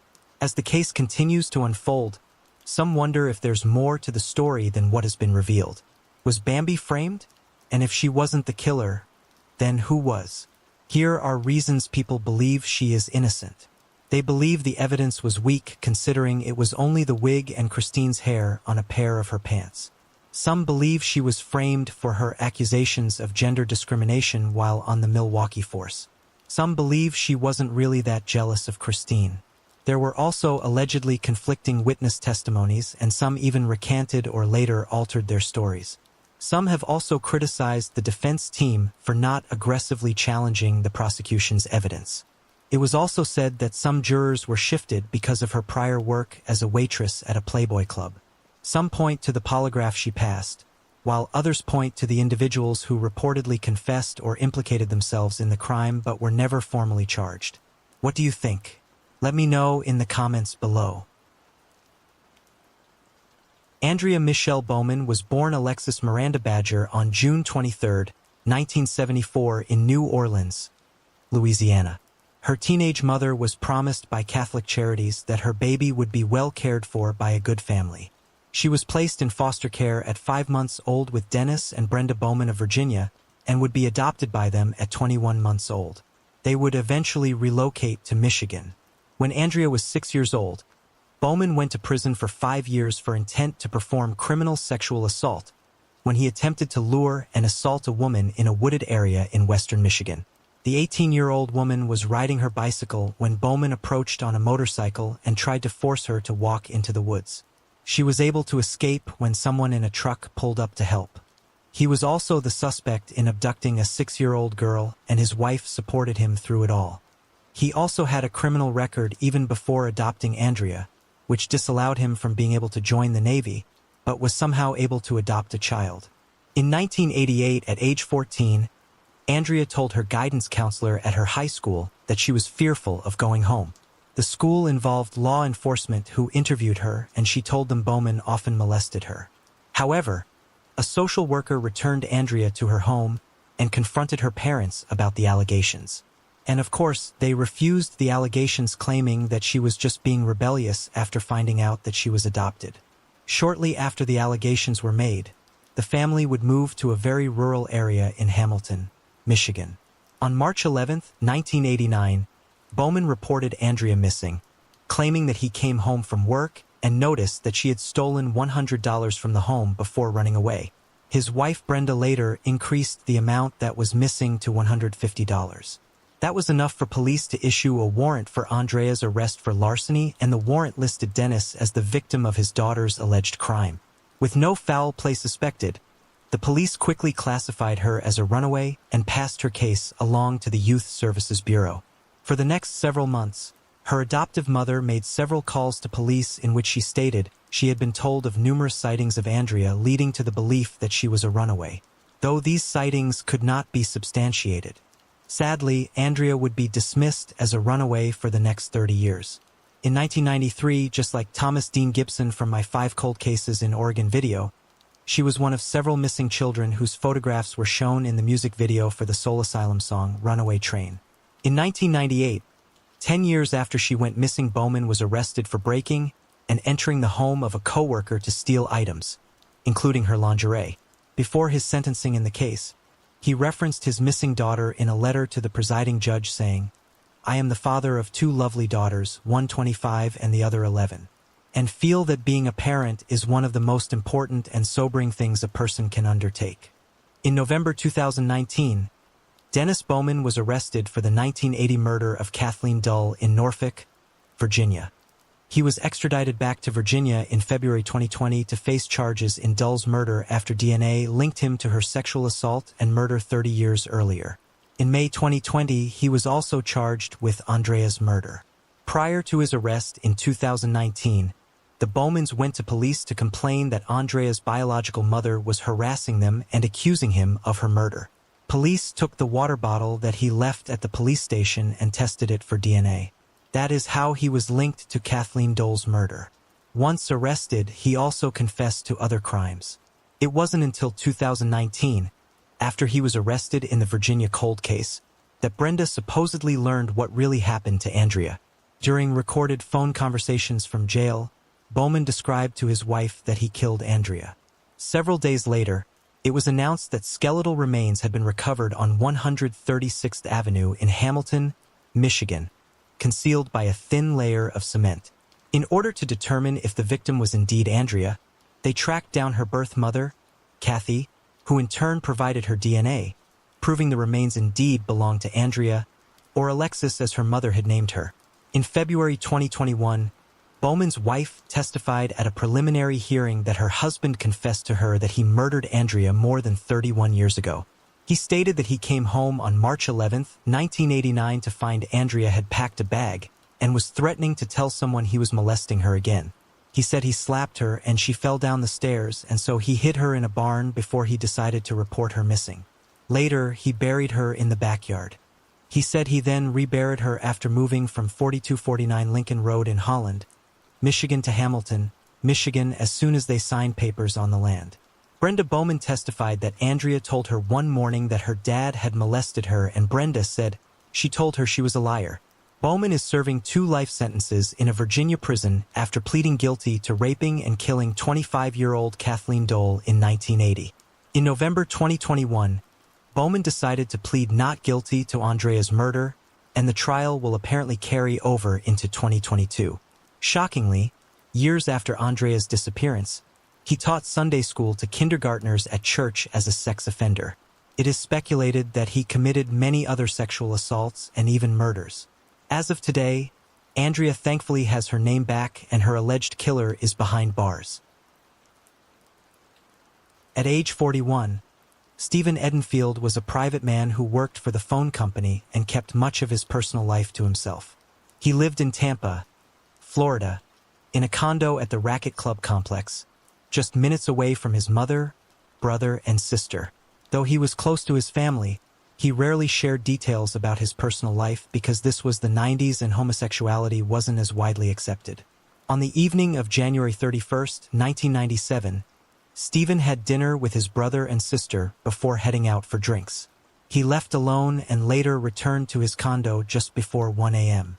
As he approached the gated entrance, he realized he had forgotten his remote he needed to enter, but the security guard was nice enough to let him in. He also allowed the car behind Stephen to enter at Stephen's request. Unfortunately, the guard didn't get a good look at the driver of the second vehicle. Shortly after Stephen entered his apartment, neighbors reported hearing a disturbance, furniture breaking, yelling, and cries for help.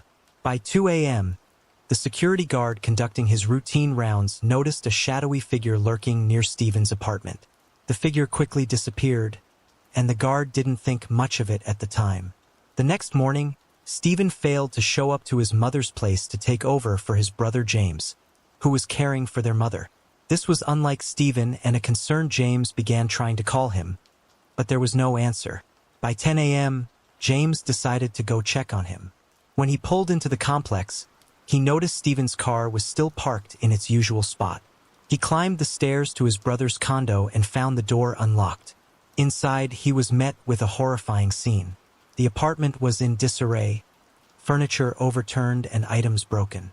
In the dimly lit bedroom, Stephen lay in bed, unresponsive. Blood stained the walls and sheets, and scrawled across the bedroom wall, written in Stephen's own blood, was the word greed. Shaken, James ran out to the superintendent's office, barely able to speak, and had them call 911. The brutal nature of the crime suggested a deeply personal attack, yet with no signs of forced entry and few immediate leads, the case quickly went cold. Decades later, in 2022, the Hillsborough County Sheriff's Office Cold Case Unit revisited the case utilizing advanced forensic DNA testing conducted by Othram Labs. This renewed effort was funded by a Bureau of Justice Assistance grant and involved forensic genetic genealogy analysis.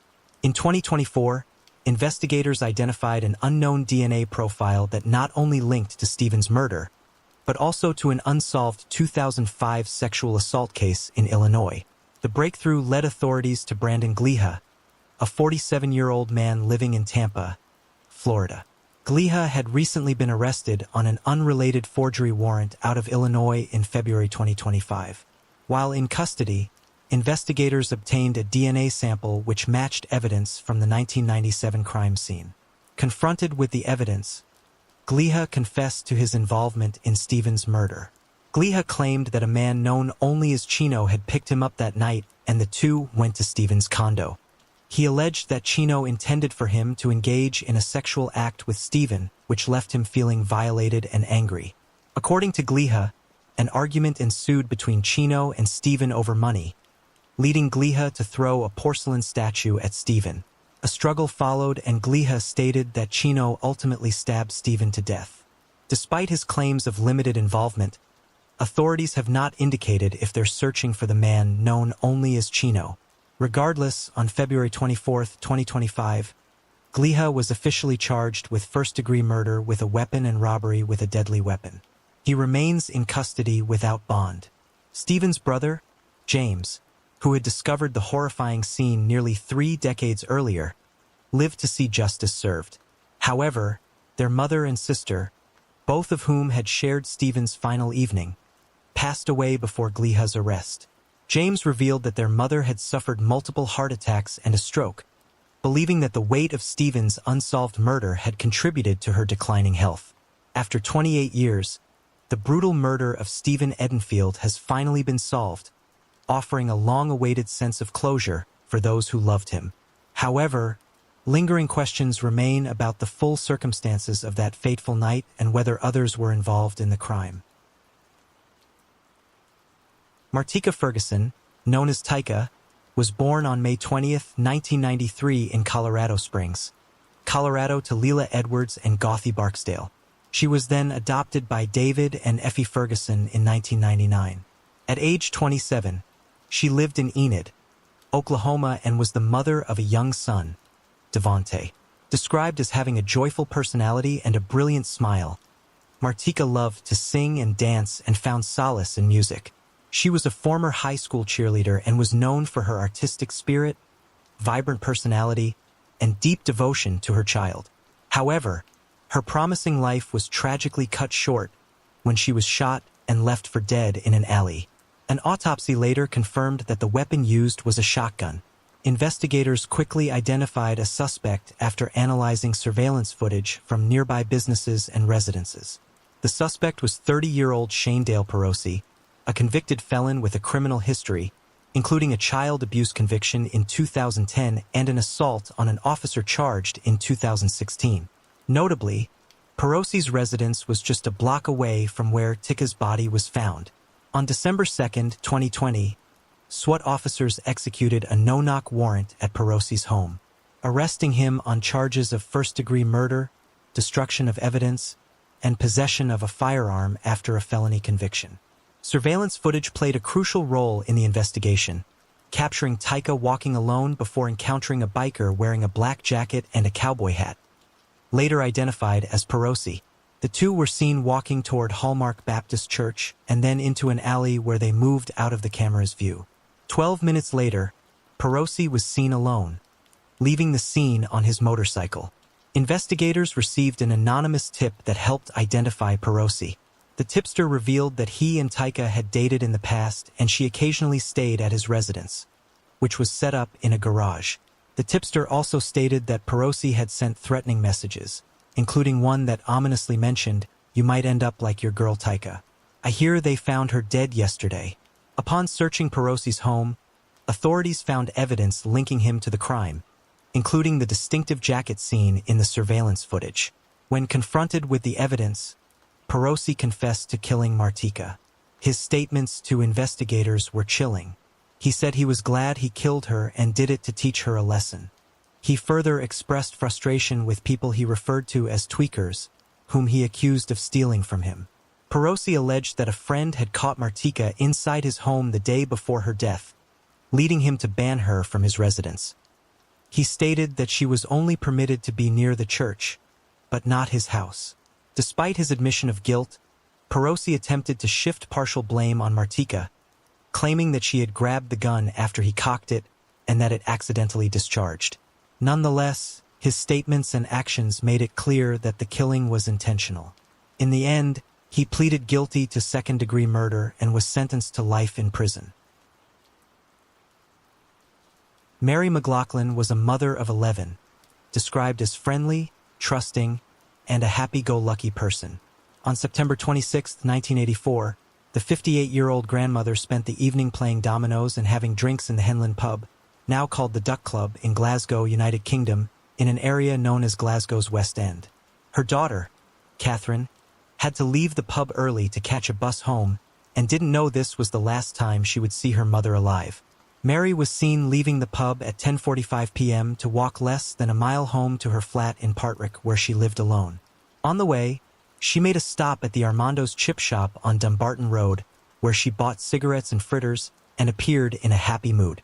A local taxi driver who knew Mary, as we may, stated that she walked in front of his taxi carrying her shoes and her hands and a man following behind her.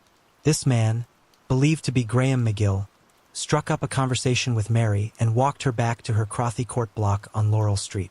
Mary's daughter reported that sometimes her mother would invite people back to her flat when she had been drinking. Days earlier, McGill had been granted a weekend release from prison. He had been convicted of rape in 1981 and was in his final weeks of a 6-year sentence, which had been cut in half due to good behavior. He allegedly killed Mary that night and using her keys, which have never been recovered, to lock the door behind him and then return to prison the next day. 5 days after her death, her son Martin and his then-girlfriend, June Brittle, showed up to her flat for a visit and was shocked by a horrible smell. He kicked the door in and June, who has since passed away, entered the flat and discovered the crime scene and came out screaming. Mary's cause of death was strangulation, but with little information beyond this, the case would go cold. Over the years, there were several attempts at developing a profile of the suspect that were unsuccessful. Then in 2019, experts decided to untie a knot in the ligature and examine the area of the knot that had been protected from contamination all those years. That's when they were able to develop a DNA profile that did not belong to Mary.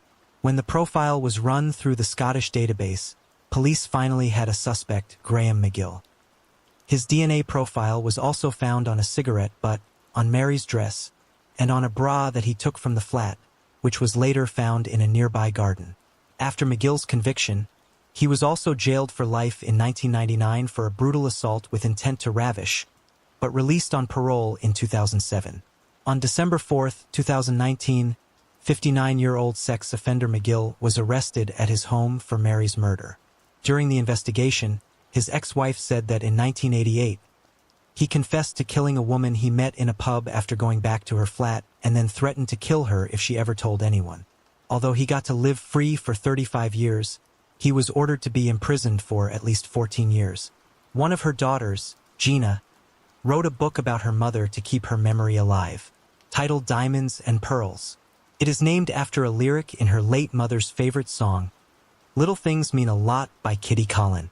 Mary's family waited a long time for justice, and hopefully McGill's arrest will provide them some form of resolution. Pauline Brassett was born on September 1, 1959 of Metis descent. Although she was Metis, she and her family did not grow up within First Nations culture. At 16, Pauline was a young mother from Saskatchewan who had recently relocated to Calgary, Alberta, Canada in the fall of 1975 with her infant daughter and older sister.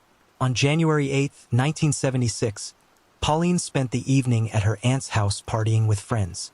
Around 2:30 a.m., she and another person decided to go eat pizza at Pepe's restaurant located at 7th Street and 17th Avenue in Calgary. After finishing their meal, they left together, but Pauline soon realized she had forgotten her gloves. She returned to the restaurant alone, heavily intoxicated, to retrieve them. Unable to find them, she left and began walking back to her aunt's house. Sadly, she would never arrive. Approximately 5 hours later, on January 9, 1976, Pauline's partially clothed body was found on Jumping Pond Forestry Road, a remote area located about 22 miles southwest of Cochrane, Alberta. She had been stabbed to death, and an autopsy confirmed the manner of death was homicide. Pauline's murder was among a series of unsolved cases in the Calgary area during the 1970s and early 1980s. Authorities suspected that her case was linked to the so-called highway murders, a series of killings in which young women were sexually assaulted and left in remote locations along the Trans-Canada Highway. However, despite extensive investigations, no suspect was identified at the time and the case eventually went cold. In 1995, a task force was formed to investigate historical homicides, including Pauline's case, but it remained unsolved. In 2021, the Alberta Royal Canadian Mounted Police Historical Homicide Unit partnered with the Calgary Police Service Cold Case Homicide Unit to reanalyze unsolved murders from the 1970s, leveraging new advancements in forensic technology. In 2022, investigators turned to Othram, whose scientists developed a comprehensive DNA profile for the unknown suspect. That profile was then analyzed by forensic genealogists from Convergence Investigative Genetic Genealogy. By 2023, investigators had identified a suspect, 73-year-old Ronald James Edwards of Sundre, Alberta. Unfortunately, no photo of Edwards was released. On November 7, 2023, he was arrested and charged with 9 capital murder, the classification used in the criminal code at the time of Pauline's death. Authorities revealed that Edwards had a violent criminal history. In 1989, he was convicted in Calgary of attempted murder and sexual assault and sentenced to 10 years in prison. He later attempted to appeal his conviction but was unsuccessful. In the end, Edwards admitted to killing Pauline and pleaded guilty to a charge of manslaughter. He was then sentenced to 6.5 years in prison. At the age of 31, Catherine Donahue lived in Arlington, Virginia, where she worked as a secretary. She was known for her warmth and hardworking nature and had her whole life ahead of her before she encountered a very evil individual. Unfortunately, there isn't much public information available about her personal life, including whether she ever married or had children. Regardless, on March 3, 1979, Catherine's body was discovered by someone walking through a parking lot in the 8400 block of Hamlin Street in Glen Arden, Virginia. She had been sexually assaulted and beaten to death. Law enforcement quickly responded, launching an investigation that included collecting forensic evidence, interviewing potential witnesses, and following numerous leads. However, despite their efforts, the case quickly grew cold. The forensic technology of the time, particularly DNA testing, was not advanced enough to provide meaningful evidence or identify a suspect. As the years passed, the case grew colder and Catherine's family was left to cope with the tragedy of not knowing who murdered their loved one. That is until 2024, when the Prince George's County Police Department's Cold Case Unit decided to revisit the case with modern forensic advancements. Evidence from the crime scene was sent to Othram and a comprehensive genetic profile was created.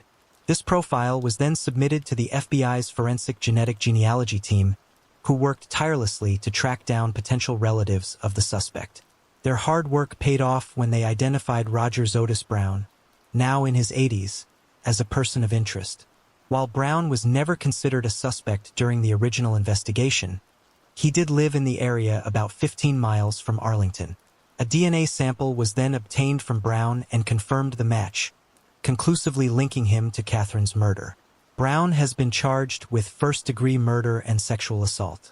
Plus, investigators are now looking into whether he may be connected to any other unsolved crimes from that time period. As of now, he remains in jail, awaiting the outcome of the case.